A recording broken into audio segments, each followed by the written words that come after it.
Waking up to our first day, or I guess night in Bryn Shander, we decided to get the lay of the land and see what the city had to offer. We met a band of dwarves that were in dire straits, and we agreed to help them, but first, we needed to get some services looked into. Tavini led the way to a place she apprenticed called Black Iron Blades, and Grin wandered off to do Bahamut knows what. Seems like the start to an interesting day, so let's see what shakes loose on today's short quest, long rest.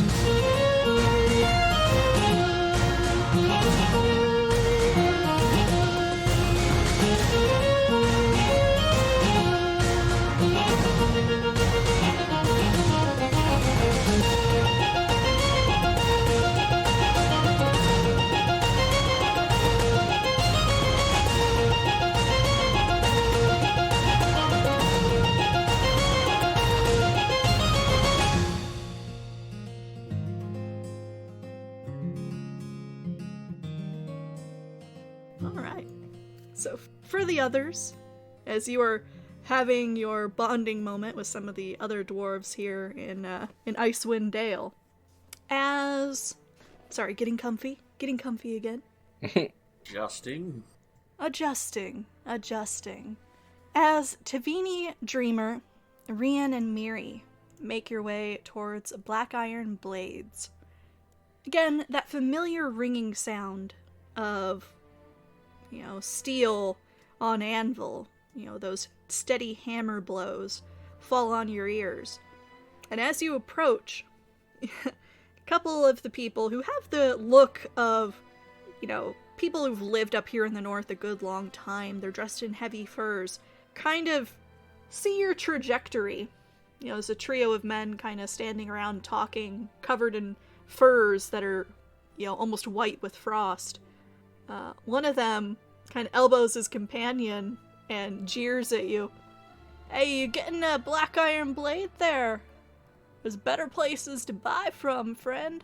Oh, and we're not at, this is somebody else other than Black Iron? Yeah, this is just, on your way there. Oh, just somebody yelling out. Yeah. That's a place to buy saw from, your trajectory and... Mm-hmm. And, I'm assuming better places might be you then on this one, eh? Nah. But, Nah?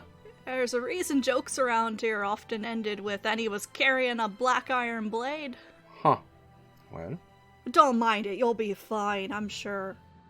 Have you heard anything like this before? It's like, I assumed you apprenticed under them. They were good. I saw your work on that mithril armor for Krellick. There's no way you apprenticed under an amateur and came out with something that pretty, so... Tavini, shrugs a bit. Garen, yes. Garen, he is very good at the core of blacksmithing, but that is not good enough for some. Gotcha. Well, I'll take core reliability over fanciful flourish stuff anyway, so... I think he just kind of nod and grin and be like, oh yeah, that's great. Black Iron, yeah, whatever. And just kind of passes him by and ignores him. Alrighty. So heading further north and actually, getting close to Black Iron Blades, Tavini, it is a very familiar place to you. Looks exactly the same as when you had left it to start your trek down southward. But the man at the forge has his back to you as he's working. And the doors to the sort of interior where that Elsa keeps the general store are closed up tight. So there's really only the forge light and a couple of lanterns hanging around for him to work by, and he does not seem to notice the approach of the group from behind. In Dwarvish, Tavini goes, hello. Doesn't seem to hear you. She'll get closer and watch what he's doing. What's he working on? Alright. As you get closer, it seems that he hears perhaps the crunching of snow or boots behind him, and very briefly you can see what he's working on. Appears to be hammering out, looks to be the blade of a shovel. Has not yet done the curvature of it. Does kind of glance over his shoulder, sees Rian, nods, sees the dragon on his shoulder, stares, and then doesn't misses his next hammer blow. It kind of pings off the side of the anvil, and the force of the hammer sort of rattles itself out of his grip, and it goes clanging off to one side into a rack of tools. And he's, oh, damn it! Yeah, I think Rian, like, holds his hand up and, like, snaps a couple times and points down to Tavini. Like, he holds it up in front of Miri, like, getting his attention.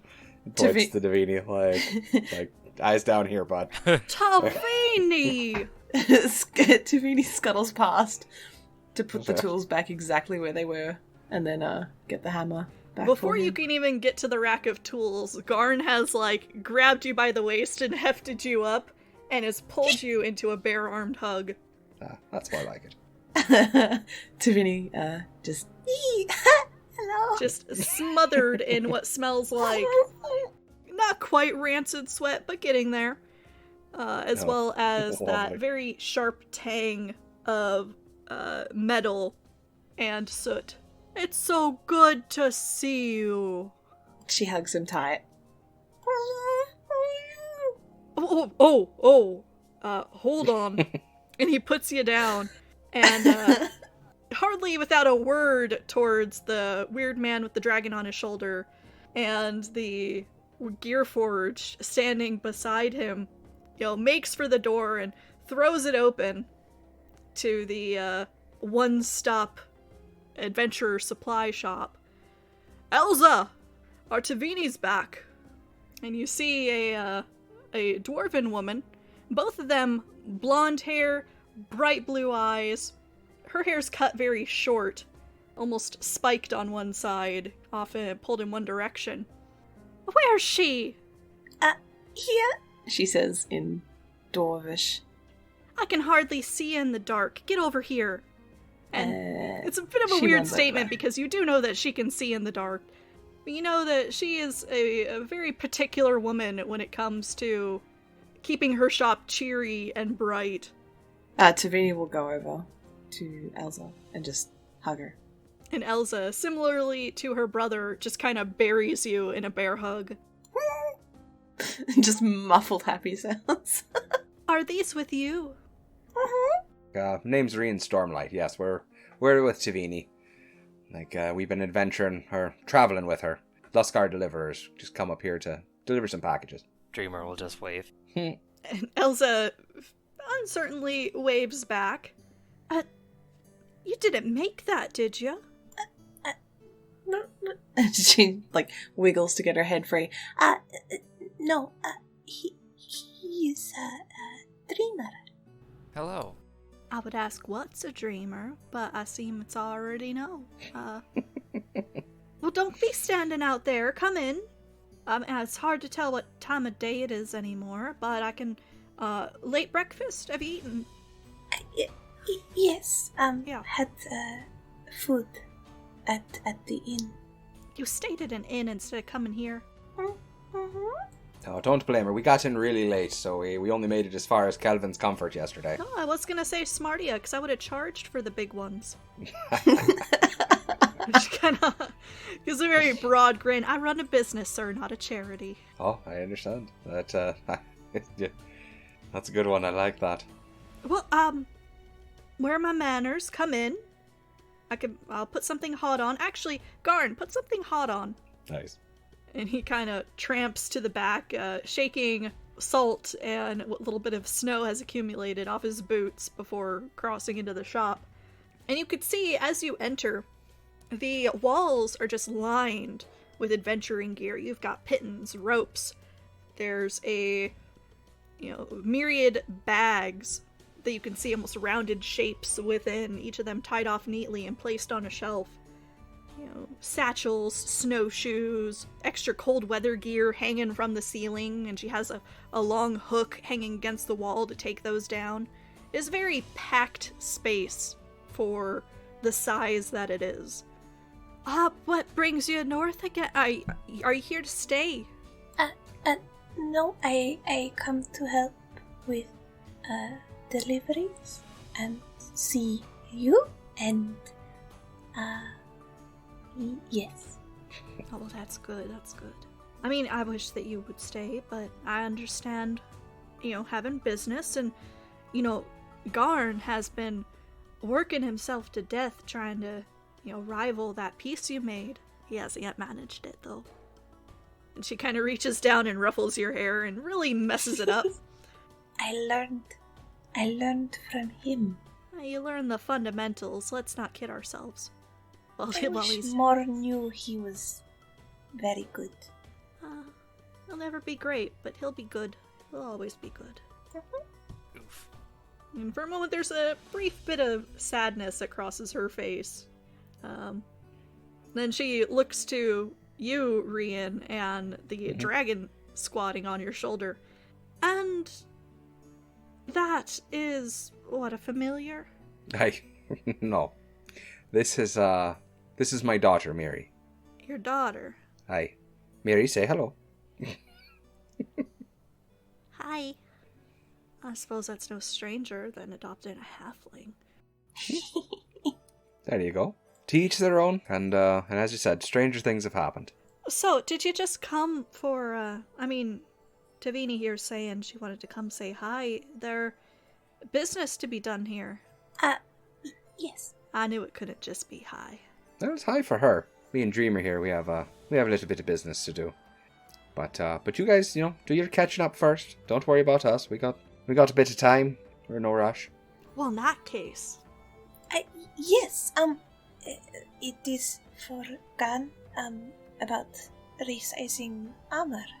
I wouldn't know a thing about that. So, yeah, that would be for Garn. Garn, you done with those drinks yet? And he's like, I just put the fire on. It's been 30 seconds. But she does hate that. He comes stomping back in. He glowers at his sister, but you really see the love in the eyes there. Right. How are you? I'm good. How are both of you? We're well.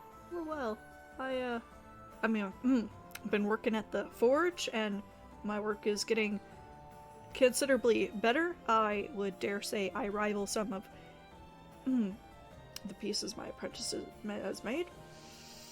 With your guidance? I always know where I'm strongest. My blades are getting better. Well, yeah, no, they're getting better. I would love to see them. I don't think, if you're looking to... And he suddenly seems very shy, and Elsa kind of slaps him in the stomach, like, you could show a customer, but you can't show your apprentice. I'm frankly a little embarrassed, Tavini, that I know it was just the holy symbol, but, the Forge Master really works through you, and I can't rival that. Yeah, let's go see him. Yeah. Yeah. Yes. Are you looking to buy anything, lads?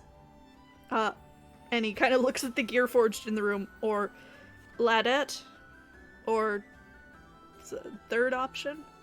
Dreamer's just short of shrugs. Yeah. He doesn't put a lot of stock in such things. Right. What do I call you, just so I don't, Dreamer works. Curious name. Good to meet you, Dreamer. Anything I can get you? Well, I need to replace some of my parts. And to do that, I require wood. I work in metal. I can recommend a carpenter. Who? Well, it depends on who you want to go to. There's, what's his name? There's the Heathcliff. He's just up the street here. Probably if you're looking to pay a fair price. You want something really ostentatious. No, he can manage. Heathcliff is the man for you. But I'm gonna take Tavini out for a moment, if you don't mind. Leave you in Elsa's hands. Okay. For me. Yeah. Say, have her back by 10. He kind of gives you a sharp look at that before He just putting grins. a hand on your shoulder, Tavini, and steering you out towards the forge. Awkward and lovable. Yep. So, What is it that you needed to pick up, Rian? Oh, I didn't need to pick up. My whole thing was about the resizing of my armor. Oh, gotcha. And I think we were going to try to get lanterns for Dreamer and Tavini, depending on if they wanted them. And sell chainmail. Oh, and sell the chainmail. Thank you. Oh, and Tavini's mace. She has a spare mace now that she's going to get rid of. Okay. But yeah, so we just want to sell those two things off: the chainmail, that Krellick's chainmail, and Tavini's mace.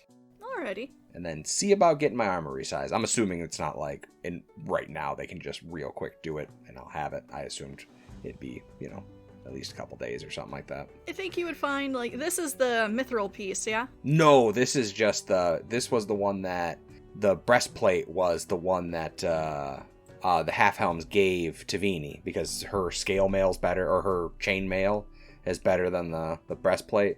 So they just gave her a thing of a breastplate, but it's small sized, and so we were getting that resized for me. Alrighty. So as you were kind of laying out your needs to Elsa, and she's nodding along, and you've noticed that she takes out a pad of paper and is, scratching with a small charcoal stub everything that you need. When she starts listing off prices, your ability to kind of know the value of something at a glance from your connection with your dragon, you can immediately tell that something is off. When she points to a hooded lantern, actually a series of them, a trio on a shelf, and lists them at 7 gold and 50 silver, 7 gold, 5 silver, it immediately tickles in your mind like, that should only really be 5 gold. And then when she motions to the bullseye lantern sitting beside them, is, oh, well, that one's 15 gold. And that little tickle in your brain goes, no, 10. And everything that she lists appears to have a 50% markup. Yeah, I think he'd be like, after she gets done listing them, he'd be like, now is there a specific reason why I'm paying 150% on everything? I don't know what you're talking about.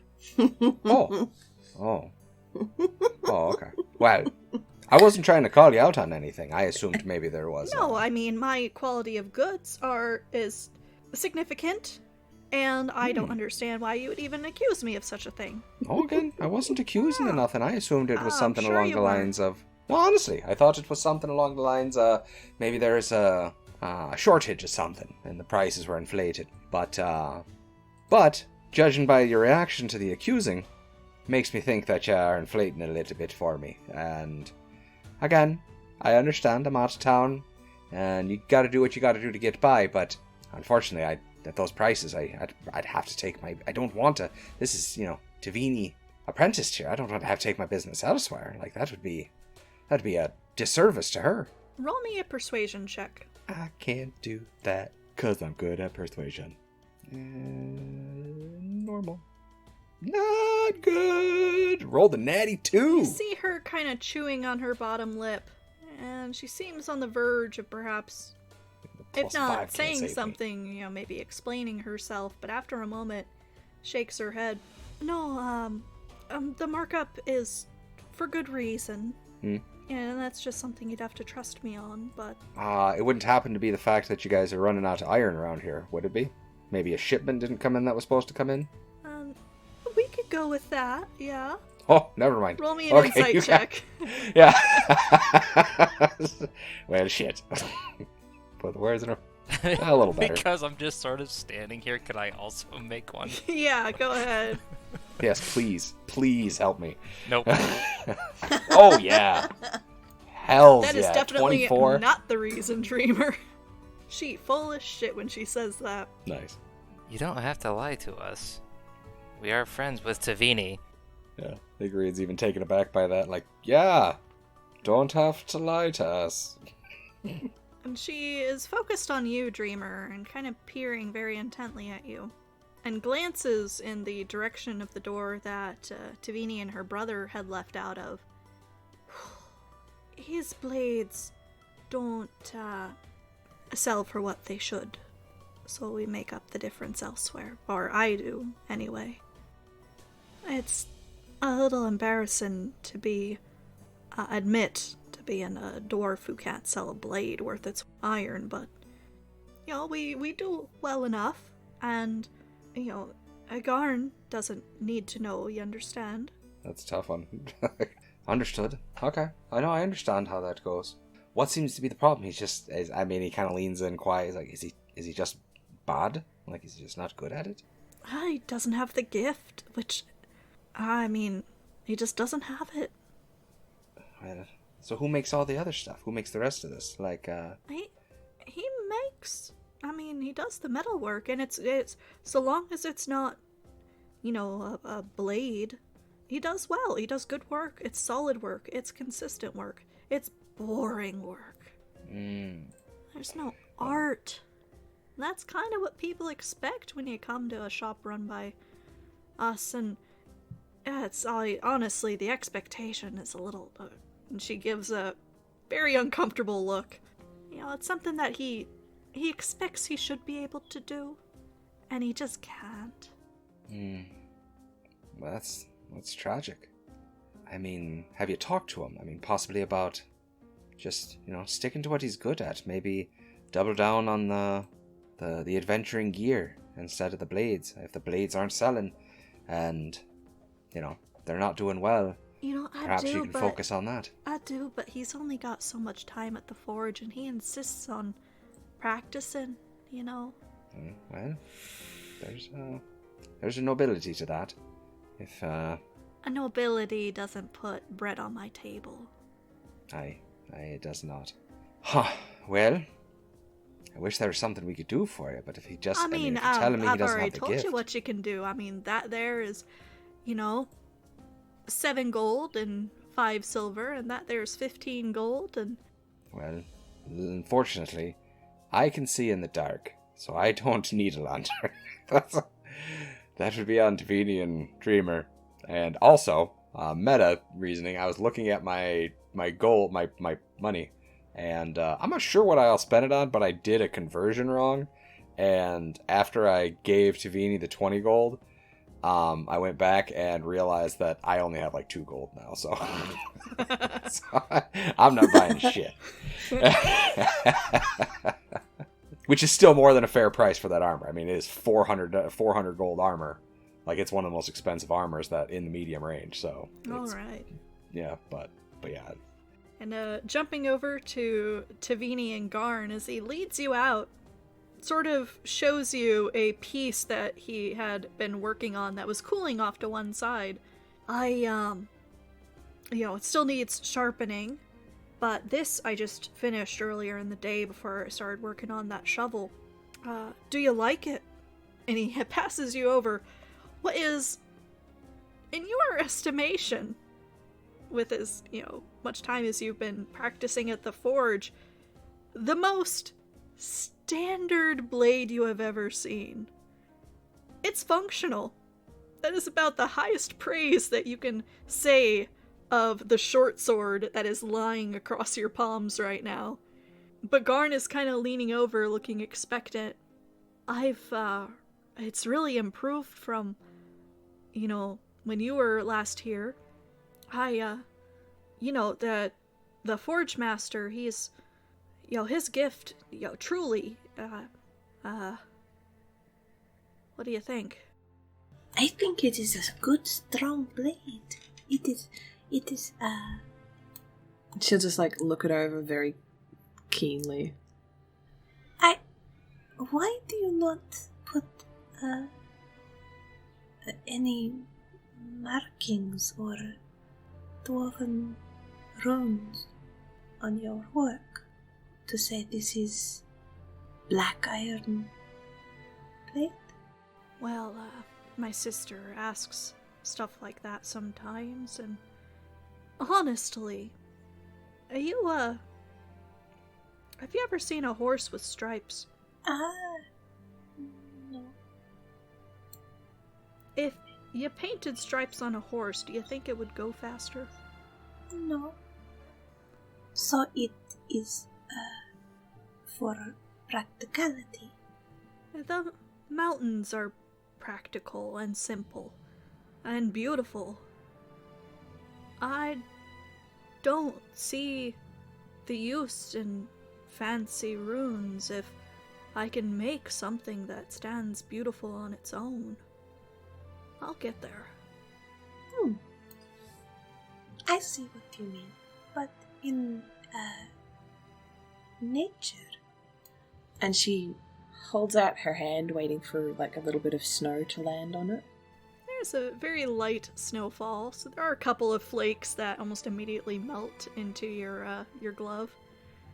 And she holds her hand there. If you look very closely at this simple snow, it has patterns and beauty. There is beauty in simple nature. So perhaps incorporate some of what you see. She pulls her hand back. Like the pattern of snowflakes, or leaves, or stones, or mountains. And he kind of leans in and he's looking very closely at your palm, his nose almost touching your glove. And after a moment he says, "All I see are flecks of white." And he reaches over and kind of ruffles your hair, the same as had been done when you first arrived. So it's messed up just all over again. You're almost starting to look a bit like a troll doll here. She's not even fixing it. She's just leaving it like that. Big grin on her face. Where did, I mean, I still get the vibe you're my shy girl, but did you start putting yourself forward like that? Greco is very insane. No, just he speaks his mind very much. His crazy mind. Yep. That he did. But he's a quality smith. I knew you'd learned something from him, and I'm glad to see you've come back. Oh, look. And she'll pull out her adamantine hammer mace and show it to him. Look. This is the metal that Griggle gave to us. And he takes it from you if you allow it. Yep. And hefts it in his hand. It's a little light for someone my size, but just the right size for you. Mm-hmm. It's beautiful work. And she'll point to, like, the simple patterns that she's put in, the, kind of sharp lines and some, kind of a few swirls here and there. Because she likes to lean into the natural side of things. I suppose I can try a piece or two with some garishness to it. And he really says the word with disdain. Begrudgingly hands your mace back and then has this very, surprised and shocked look on his face and, "The fire!" And immediately goes rushing back inside.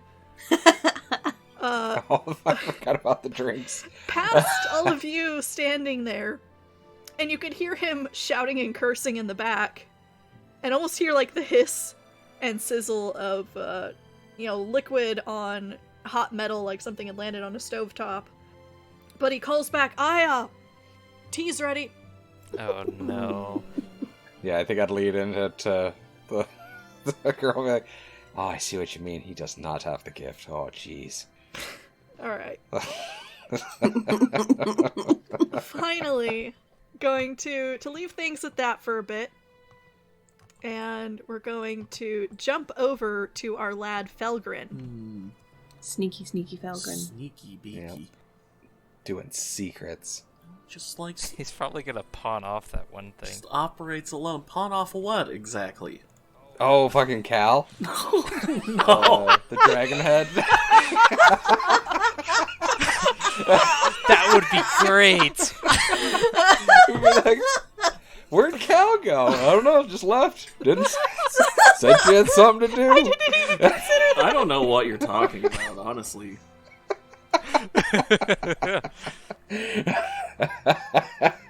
A curiosity shop, you bastard.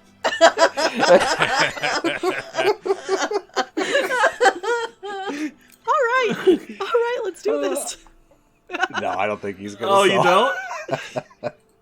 Oh shit! No. Now he is. So You would entertain the you idea.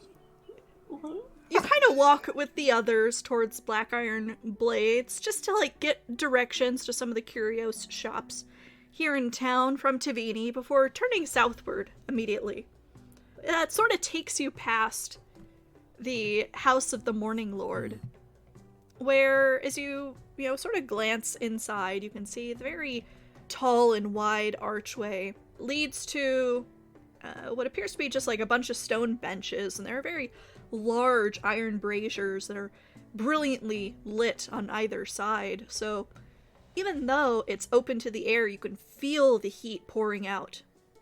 And you could see the priestess earlier, who had been shouting at the small furry gnome run away from her, appears to be inside doing a bit of sprucing up, talking to people, holding service, as it were.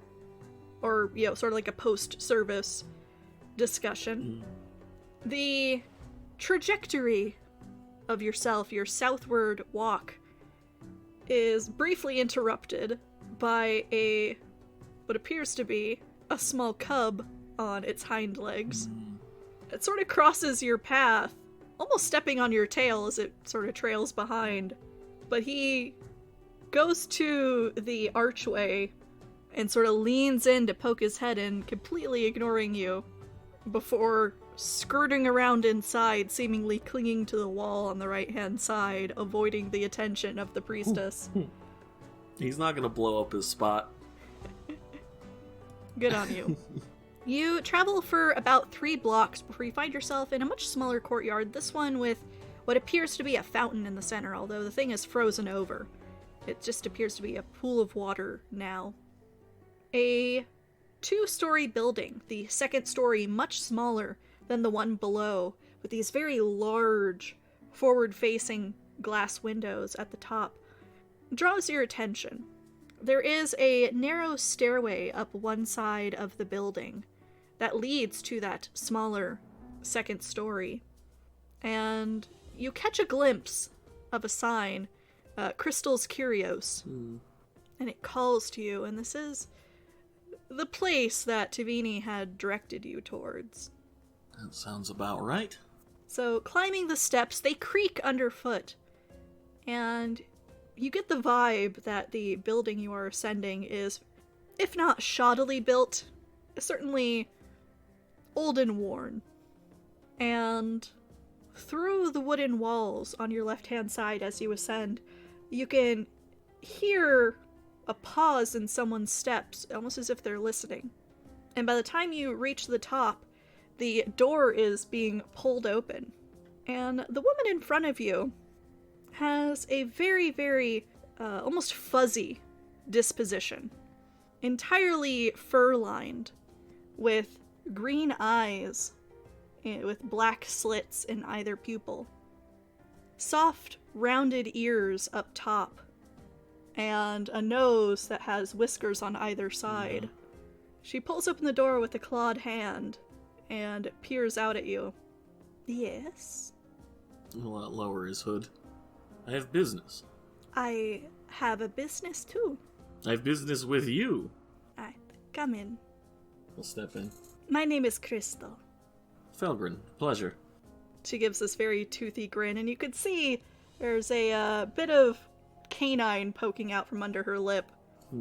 As you enter the space and she closes it, the first thing you're drawn to is there is a small black iron stove, very, very low to the ground, that is giving off a great deal of heat into this room. It's a very small, single-room building, or at least on the second story here. And that little source of heat just, it is like walking into a warm bath without the humidity. The walls are lined with a variety of different small, unusual objects, glass orbs, magnifying glasses, shoes.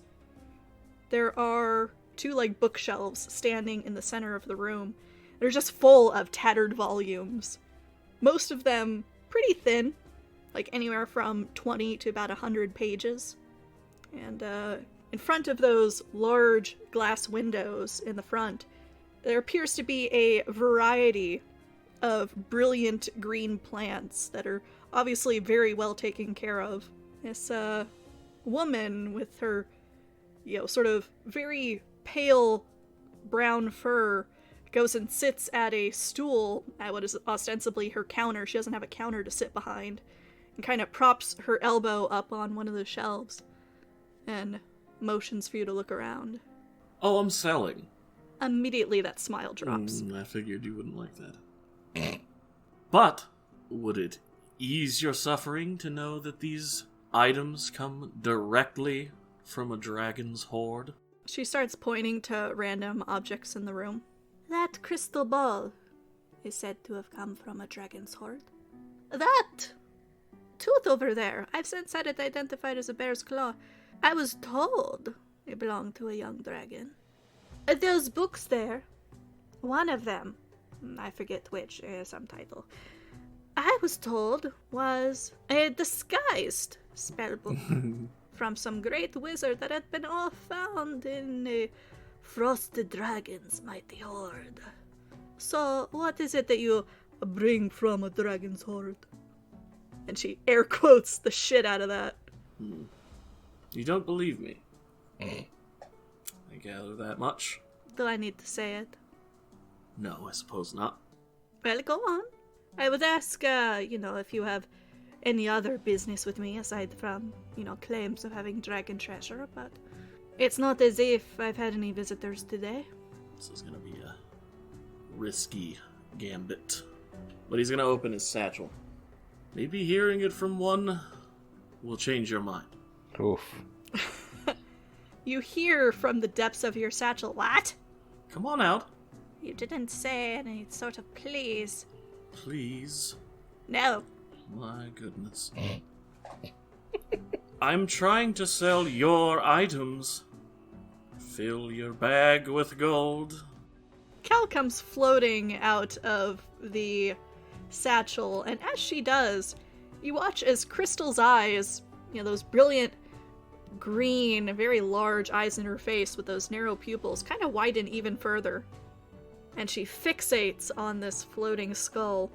That is not the trick you are doing, is it? Oh, no. Trust me, I will know. Feel free to do your due diligence, but this one is not connected to me whatsoever. Why don't you come here, little skull? Why would I? What is the meaning of this? Why did you bring me here? You wanted to reclaim your hoard, did you not? Yes. Well, that starts with making money, so tell this fine woman that these items come from a dragon's hoard. The items of my servant here come from my hoard in life. I am a 2,000-year-old dragon, trapped for the time being in this vessel. It is unfortunate that I am trapped with this companion of mine, but I swear by the truth of his words. I'm intrigued. What is it that you have to sell? He'll approach and he'll pull out that. First, the sundial amulet, as well as that black onyx. Alright, so as you lay these out on the shelf beside her elbow... And he'll do it very delicately, as if they're precious to him. She prods the sundial with a claw. Careful now. It is not my first rodeo. And she takes it, still holding it very delicately, and turns it over in her hands. Squints at it. And then the elbow that she has propped up on the shelf, she reaches behind herself and takes out a slim book that when she flips it open, You can see arcane writing inside. And she starts flipping through it, still holding the booklet in one hand, kind of using her thumb to thumb through the pages. And after settling on a page, looks at you. This will take a few minutes if you would like to look around. Of course, take your time. And you hear her start murmuring as she prepares to identify this object that you've brought her. Mm-hmm. While she's doing that, the space is as I described, numerous shelves lining everything, various crystal objects, as well as other more mundane ones. The bookshelves, now that you kind of get a better look, it is very much like a used bookstore that doesn't really have anything good to sell, but is at least trying. The first 4 shelves on the side where you entered are all, alphabetically organized by author name. What appears to be smut. Good. Middle of the shelf, you start getting into how-to manuals. Towards the bottom, it's a lot of, recipe books. Some of them appear to even just be like handwritten pamphlets that have just kind of been like shoved between the leather-bound books. All of it seemingly organized by subject, and the majority of it being lewd. The plants towards the front windows that are glass, each of them, aside from maybe 1 or 2 of them, some sort of flowering variety that you haven't really seen before. Be delicate with those. Some of them bite. Oh, well, I'll be sure to be very careful. And as she says it, you see that one of the plants, kind of as you are brushing past it, your leg kind of catches one of the longer leaves that's hanging off of it. And it almost has this pitcher plant look.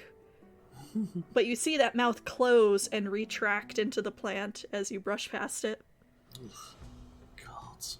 Strangest of them appears to be a pot where it almost looks like a shrub that somebody would, like in front of a manor, a sort of larger version, where somebody might cut it into the shape of like a unicorn or a dolphin or something. This one has a vaguely humanoid shape, and as you walk past, kind of, browsing the room, its head turns to follow you. He'll turn and look at it. It's seemingly looking back, though it has no eyes. He'll shift his head like back and forth. Its head cocks to one side and then cocks to the other in a very slow mimicry of your own. Narrows his eyes. It has no eyes to narrow, but you do see it kind of lean forward a little towards you. What is this? That is a shrubbery. Okay. He'll just move on. After about 10 minutes or so, she puts the sundial back onto the counter, or the shelf, with much less delicacy than she did before. There's nothing particularly outstanding about that. This other one? And she picks up the, you had said it was the... Onyx. Yes. A few minutes more, if you will. Mm-hmm. This time, she again casts it. You wait for the same length of time. Still kind of occasionally playing with that shrub in the corner that just mimics your movements in its own very slow way. And that has no magic to it. So I can give you, I would imagine, standard price for these. But if you are expecting to pass these off as magic, I am sorry to say they are not. Oh, I didn't say they were magic. You just said they were from a dragon's hoard, like that would increase the value. It does. And what makes you say that? Because when people think of this onyx being clutched covetously by a dragon, they will want it. And you can sell it to them. Overpriced.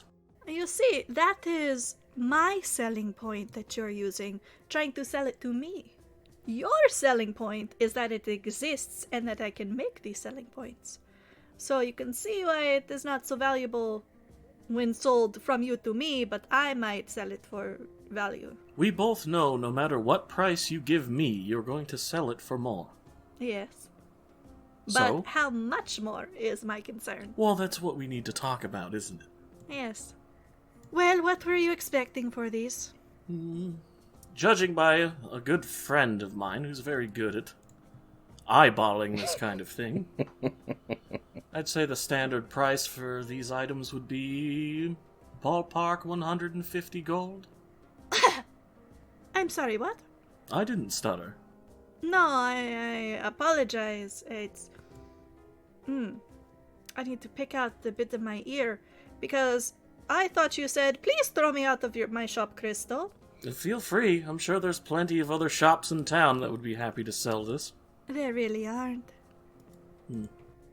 I could perhaps do... I could do 60. It's insulting. You insulted me first. Do you take me as a fool? Yes. Well, you assumed wrong. I wasn't assuming anything, but, if that's your assumption. Well, I can be very convincing. It would be a shame if people in Bryn Shander were to get the idea that you were scamming them. Scam? No, you get me wrong. For you see, my customer base are the people passing through, so there is no foundation for me to be accused of scamming anyone here. Word gets around Icewind Dale, you know that. I know it better than you do. You will. I'm sure that there could be some word spread about the arrogant tiefling who thinks that he can pull one over on good, honest merchants. Honest. I knew you'd like that. Well, I can see that you no longer want my business, so I'll be going. So, I'll let you in on a secret. Please. These two gemstones that you have, these onyxes, I think you would be better served keeping them to perhaps be enchanted later. It is not a job that I could do, but such quality, you don't often come across it. Unless you're willing to pay, I don't know, a few hundred gold. How did you find these? You steal them? He just kind of taps the skull floating next to him. No, well, I was rightfully defeated. Sorry, I gagged. And my companion here is the inheritor of that wealth. Oh, yes, I see. Well, and surely you can part with these for 60 gold, but I would be remiss if I were to take them from you for 150. Would you? Personally, I think you can do better, but... Oh, that was just the starting point. Nah. Wait, if it was the starting point, and I were to accept, what would you then say? Oh, no, I changed my mind. Sell them, buy them for 200 from Well, you interrupted me with your insulting counter. Oh, well, I'm sorry. You're forgiven. No, genuinely, I do not think I could even manage to sell these in the shop. This is not for my customer base. If I were to buy them, and as I said, honest merchant woman that I am, you would get more than, 75 gold apiece for them. And unfortunately, though I could afford it, I don't think my customers can. So I cannot be the person that buys these. Shame. No, they are beautiful. You could make a present of one to me.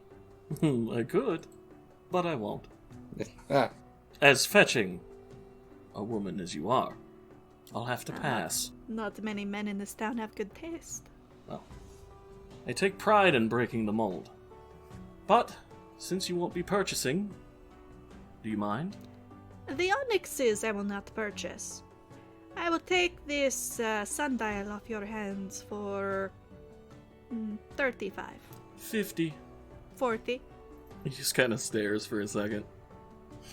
Make a persuasion check. He didn't even say anything. It's a persuasive stare. It's the icy stare. All right. Or it's the smolder. The smolder. Ooh, you're doing the Ooh! blue steel. 24. Nice. All right.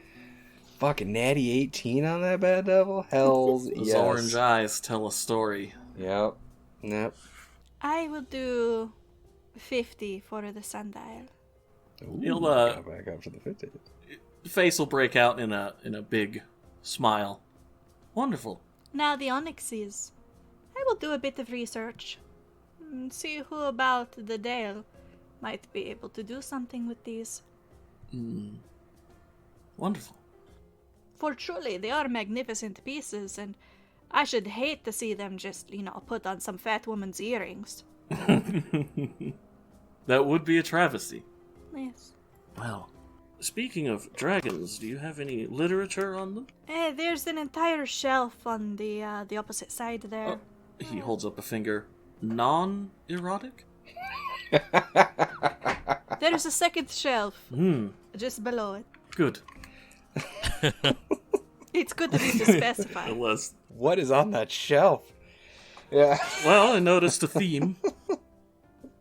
You would be surprised how many people come through here for that. You were the first today, but, people stuck inside all of the time. My book business does very well. I don't doubt it. The Eternal Night's like the COVID of fucking... Quarantine got me like... Yeah, it's like a quarantine. They're fucking just reading dragon erotic fan fiction. Well, he's going to obviously look for a book on the bronze variety of dragon. Alright, so as you are scanning titles, there does seem to be a lot about, like, the history of different dragons. One that you pull out and start thumbing through it appears to be the names of slain chromatic dragons. And so you kind of put that back because, really, what is the interest in dragons that are already dead? And you come across a title that is Coastal Caverns and Their Treasures. And it has on the cover a very crudely drawn in charcoal, and it's kind of smudged from having been pushed into the shelf and pulled out again, depiction of what you could take to be a bronze dragon, seemingly diving under the waves. The rest of the cover is very dark from, being inked in.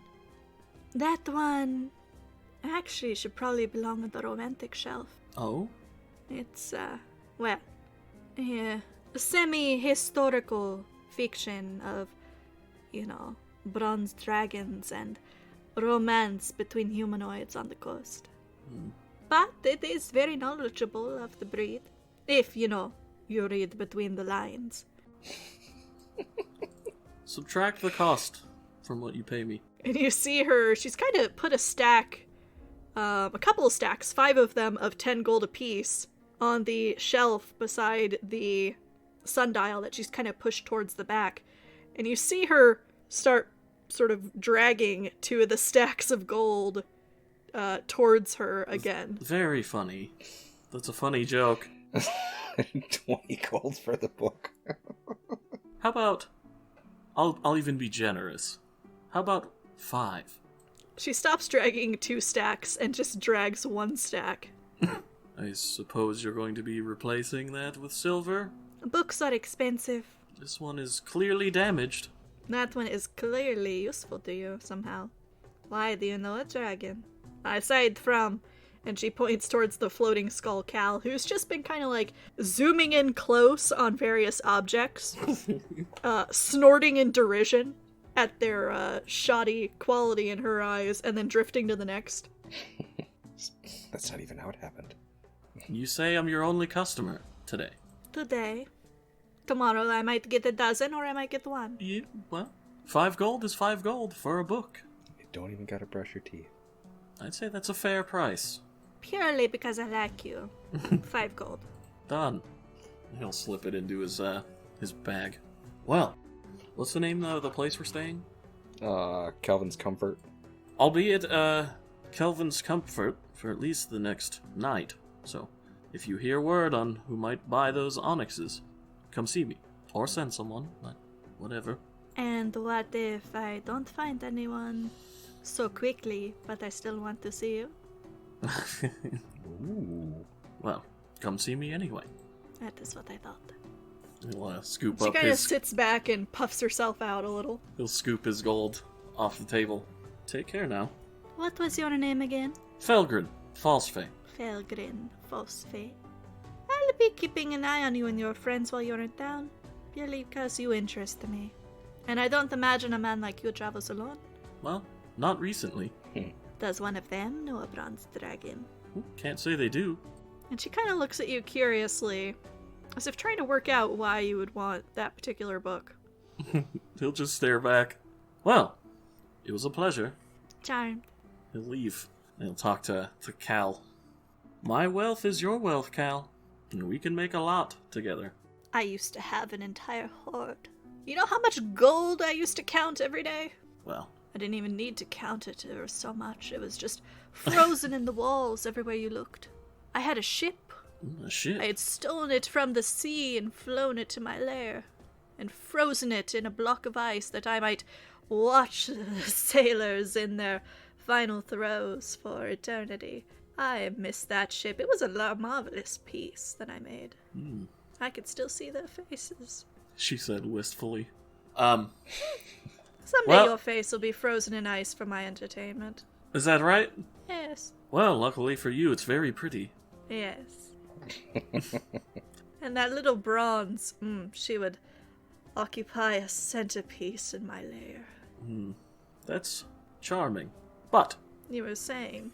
I can't help you with frozen sailors, but I can help you with gold, if you help me.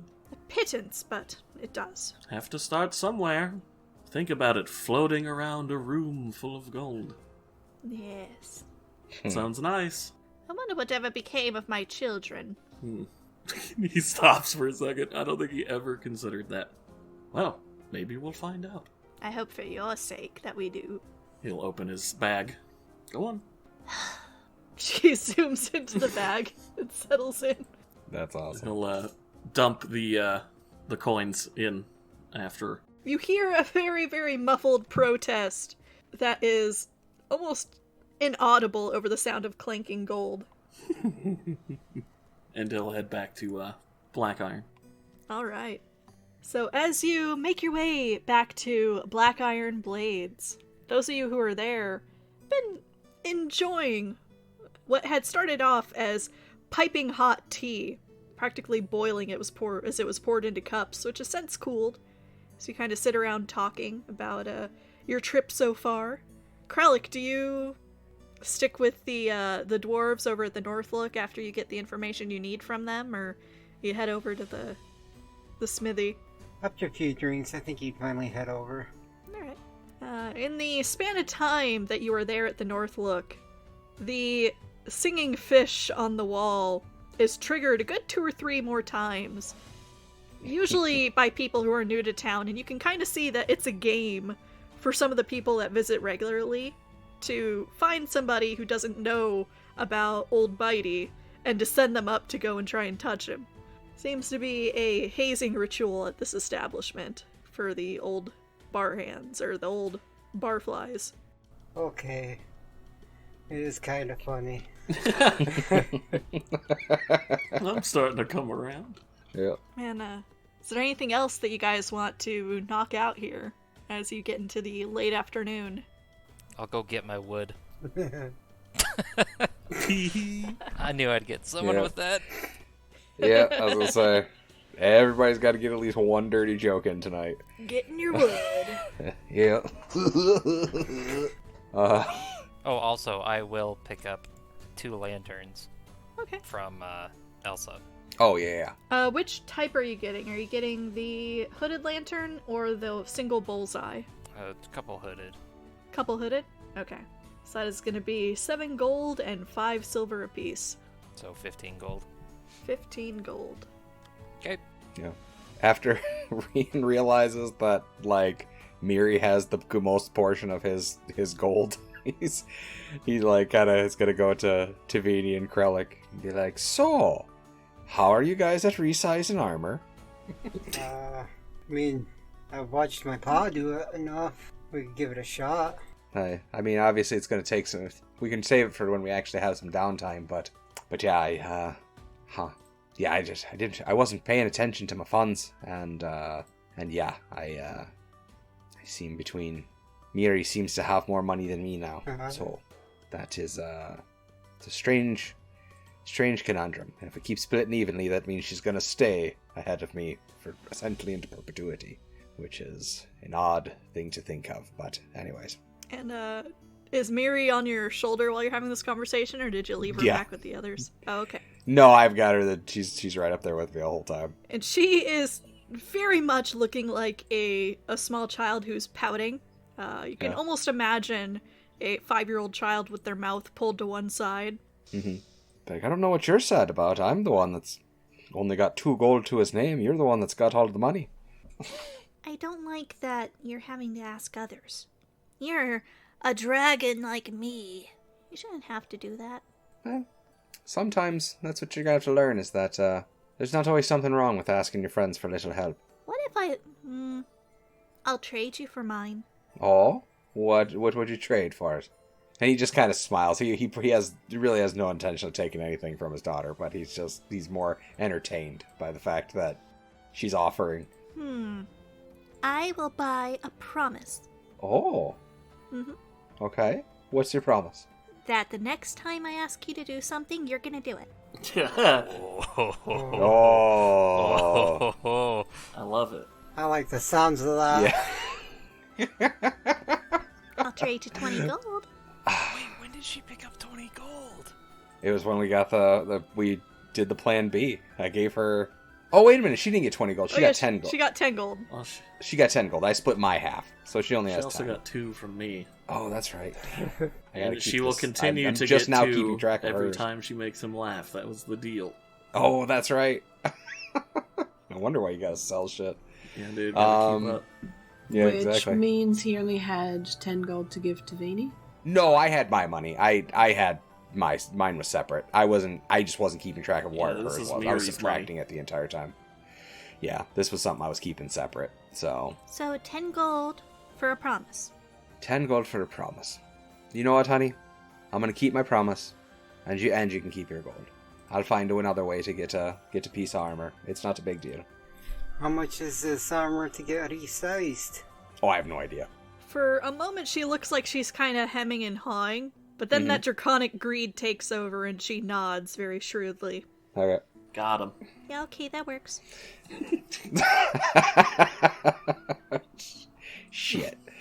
Yep, this will be one of the first big mistake dad moves I make. So, yeah, I'll let this one play out. Rookie it's just move, too Dad. good not to say yes. No, I know the obvious, like, well, this is going to be bad is like in my head. So it's like, Rookie mistake. well, I should say no, but I was like, but it's too juicy. Like it's going to be great at some point. So, and honestly, if it comes down to it, if I can get it worked on by them and it's under 50 gold, then I can, or I guess technically if I'm splitting with her every time, if it's under 25 gold, I can come back and, tell them, hey, just hold on to it, work on it, and when I get back from doing this job, I'll pay for it, type thing. So that way, it's not like I'm going to skip town. If they need anything, they can sell the breastplate for, way more than what they're charging to resize it.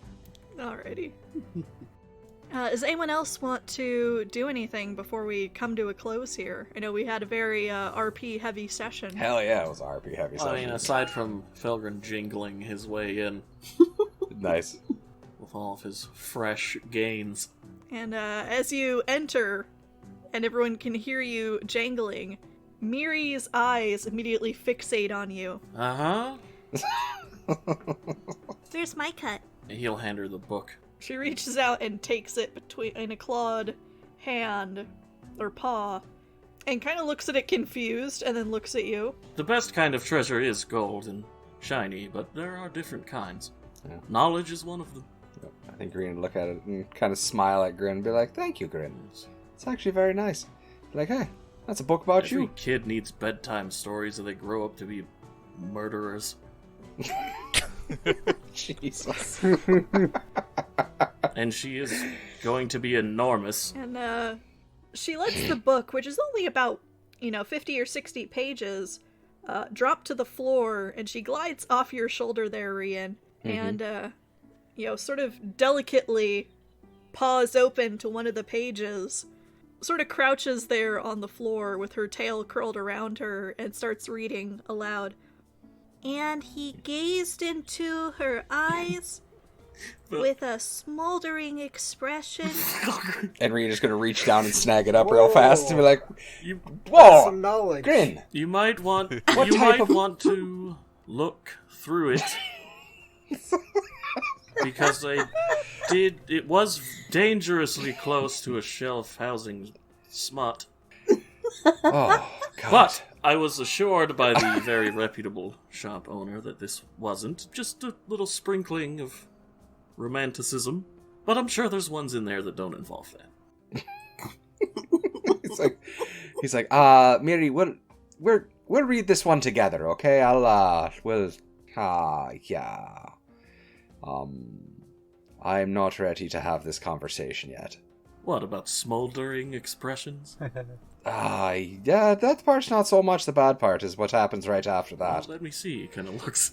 What happens right after Yeah. that? Oh, see, this is why I'm looking for my mother.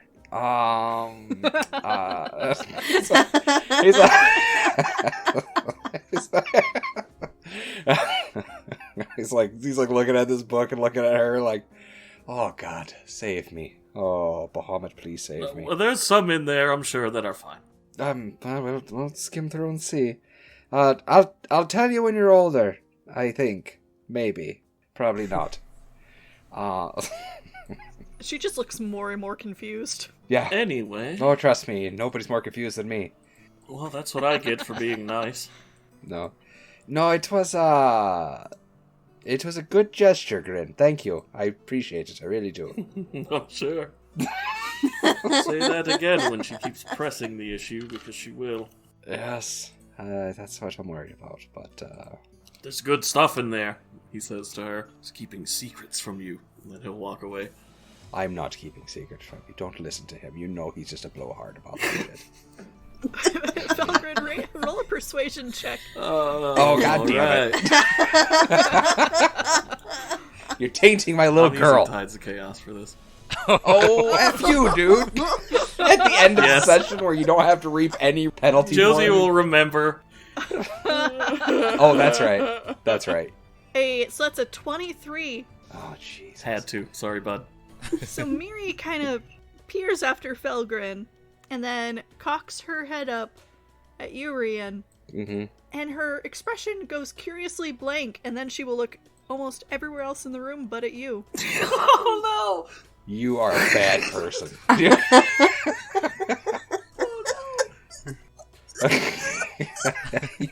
you drove a rift between me and The my cold daughter. shoulder. What have You, I my done? friend, just got the silent treatment. I did. Oh, I now have a teenage daughter. What the hell? It'll happen eventually, with or without my help. Yeah, I was gonna say, I can't wait till she actually says, "You're not my real dad."